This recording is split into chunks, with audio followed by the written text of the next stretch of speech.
Assalamualaikum warahmatullahi wabarakatuh. Saya Fariska Latiara Intan Putri, NIM T 2018-1466. Di sini saya dari kelompok 5 akan menjelaskan tentang monogami dalam Islam. Yang pertama adalah monogami. Monogami adalah perkawinan dengan istri tunggal, atau artinya seseorang laki-laki menikah dengan seorang perempuan saja.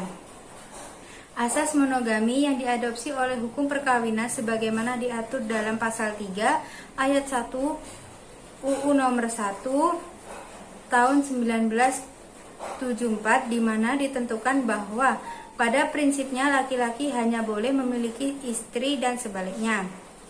Bahkan dalam monogami diatur dalam Al-Quran surat An-Nisa ayat 3 yang berbunyi, dan jika kamu tidak akan berlaku adil terhadap hak-hak perempuan, bila kamu mengawininya, maka kawinilah wanita lain yang kamu senangi, 2, 3, atau 4.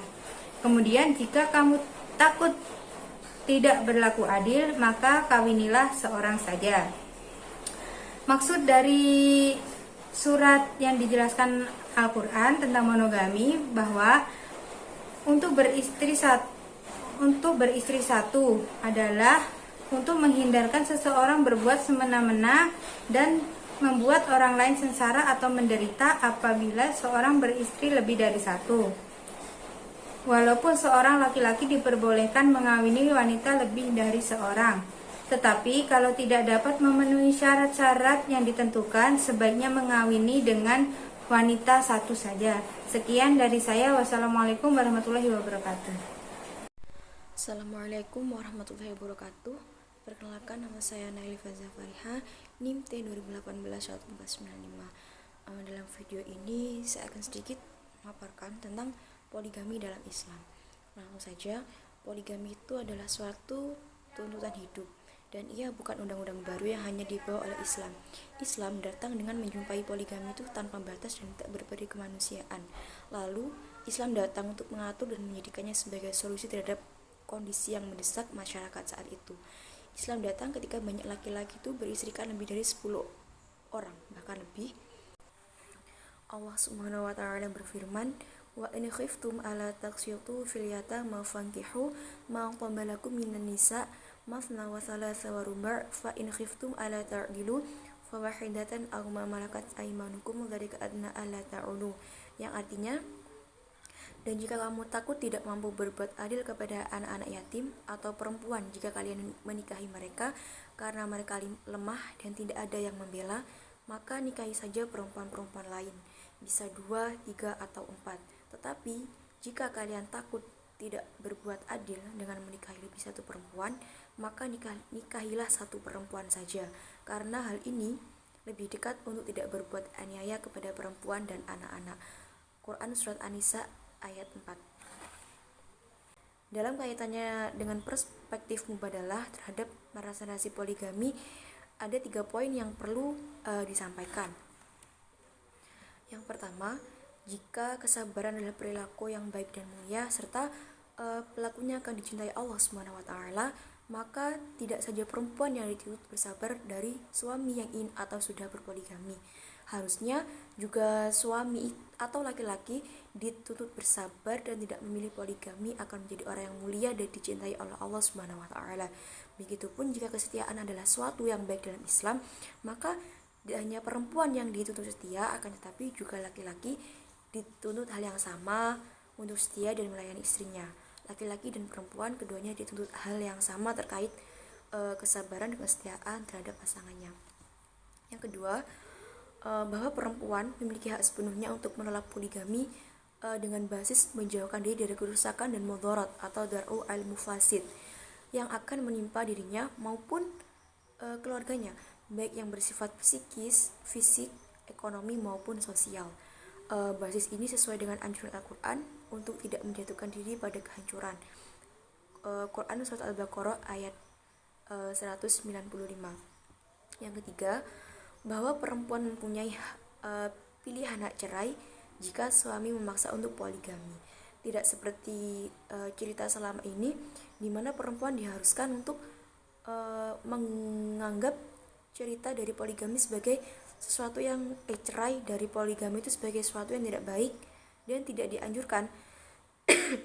Bahkan bercerai ketika karena poligami dianggap melanggar tuntutan sebagai istri solihah yang dijanjikan surga di akhirat kelak. Semua narasi ini sama sekali tidak disebutkan dalam Al-Quran. Bahkan 15 abad yang lalu, justru Al-Quran itu menganggap poligami sebagai problem rumah tangga dan sebagai bagian dari nusyuz suami kepada istri yang disikapi dengan perceraian. Assalamualaikum warahmatullahi wabarakatuh. Saya Afid Nur Hafid, NIM T 2018-1455. Di sini saya akan menjelaskan, mempresentasikan sebuah makalah yang berjudul Pernikahan Beda Agama dalam Perspektif Al-Quran dan As-Sunnah, mana Allah Subhanahu wa taala berfirman dalam Al-Quran surah Al-Baqarah ayat 221 yang artinya, dan janganlah kalian nikahi perempuan-perempuan musyrik sebelum mereka beriman. Sesungguhnya wanita budak yang mukmin lebih baik daripada wanita musyrik walaupun dia mengagumkan bagi kalian. Dan janganlah kalian nikahkan laki-laki musyrik dengan wanita-wanita mukmin sebelum mereka beriman. Sesungguhnya wanita budak yang mukmin lebih baik daripada perempuan musyrik walaupun dia mengagumkan bagi kalian. Mereka mengajak ke neraka, sedangkan Allah Subhanahu wa taala mengajak ke surga dan ampunan dengan izinnya. Sudah jelas bahwasanya Allah melarang, ya. Allah berfirman di dalam Al-Quran tadi, Allah berarti ini sudah diharamkan, ya, menikahi atau menikahkan laki-laki dengan perempuan, laki-laki beriman dengan perempuan yang musyrik. Sebaliknya juga perempuan yang beriman dengan laki-laki yang musyrik. Ini dilarang oleh Allah Subhanahu wa taala. Dan bagaimana menurut pendapat para ulama? Tentunya khususnya dari 4 mazhab di sini. 4 mazhab, ya, dari 4 mazhab di sini juga melarang, ya, para ulama dari 4 mazhab di sini juga melarang, mengharamkan menikahkan laki-laki yang beriman dengan perempuan yang musyrik. Sebaliknya juga 4 mazhab di sini juga melarang wanita yang beriman menikahi laki-laki yang musyrik. Mungkin hanya itu saja yang bisa saya jelaskan, ya. Sekian, terima kasih. Wassalamualaikum warahmatullahi wabarakatuh. Assalamualaikum warahmatullahi wabarakatuh. Saya Dewi Rosita, NIM T 2018-1477. Di sini saya akan menjelaskan tentang perkawinan beda agama menurut para fuqaha, di mana para fuqaha telah sepakat bahwa bila ada seseorang wanita muslimah yang menikah dengan laki-laki non-muslim, maka baik itu dari ahlul kitab atau musyrik, dihukumi bahwa tidak sah perkawinannya, sebab ditakutkan terjadinya banyak pelanggaran-pelanggaran akidah. Sebagaimana yang kita ketahui bahwa si istri haruslah tunduk dan patuh kepada suami. Nah, berbeda lagi apabila jika laki-laki muslim yang menikah dengan wanita non-muslim atau wanita beda agama, maka di sini terjadi banyak pendapat dari para fuqaha, baik itu dari Imam Syafi'i, mazhab Hambali, Maliki, dan Hanafi. Di antaranya yang pertama yaitu mazhab Hanafi, di mana beliau menghukumi hukumnya haram mutlak apabila pria muslim yang menikahi wanita non-muslim musyrik. Dikatakan mubah hukumnya apabila pria muslim yang menikah dengan wanita ahlul alkitab, dan dihukumi makruh tahrim apabila perkawinannya dengan menikahi wanita kitabiyah di Darul Harbi, dan dihukumi makruh tanzih apabila perkawinannya dengan wanita ahli Alkitab zimmi. Yang kedua yaitu dari mazhab Maliki, di mana hukumnya makruh apabila jika menikahi wanita kitabiah baik itu zimmi maupun harbi. Tapi jika dikhawatirkan si istri akan mempengaruhi anaknya nanti, maka ini bisa dihukumi haram.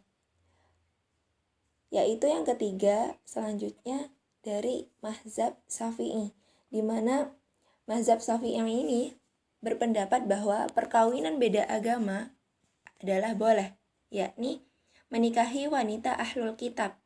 Akan tetapi termasuk golongan wanita ahlul kitab menurut mazhab Syafi'i ialah dari wanita-wanita Yahudi dan Nasrani, keturunan-keturunan bangsa Israel, dan tidak termasuk bangsa lainnya, sekalipun termasuk penganut Yahudi dan Nasrani. Alasan ini dikemukakan banyak, salah satunya karena Nabi Musa alaihissalam dan Nabi Isa alaihissalam hanya diutus untuk bangsa Israel dan bukan bangsa-bangsa lain. Selanjutnya yaitu mazhab Hambali. Beliau ini sangat mendukung pendapat dari Imam Syafi'i. Salah satunya menghukumi haram jika menikahi wanita musyrik dan dihukumi boleh apabila menikahi wanita Yahudi dan Nasrani. Untuk itulah presentasi kami. Kurang lebihnya mohon maaf apabila ada kesalahan kata. Saya undur diri. Wassalamualaikum warahmatullahi wabarakatuh.